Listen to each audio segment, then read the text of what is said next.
Kache-check ko po, kakabrowse ko sa internet, nakita ko po itong post ni Ma'am Daisy tungkol dito sa autoimmune. At dito po ako nagkaroon ng interest.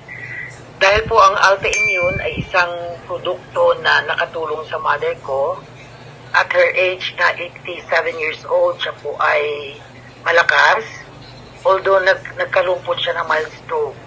Pero ang maganda po noon ay nakatulong po ang autoimmune sa kanya na hindi siya nagkakaroon ng mahina ho kasi yung baga ng mother ko. Pero at this point of time, wala siyang ubo, wala siyang prema.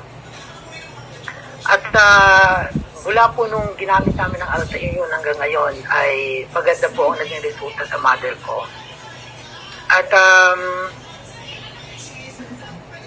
ang nakita ko po dito sa team ng We Provide kung bakit ako nag-join, unity ng team, yung kung paano, yung camaraderie, kung paano sila tutulungan, paano nila sinusuportahan yung kailang mga downlines mula sa top hanggang doon sa ibaba.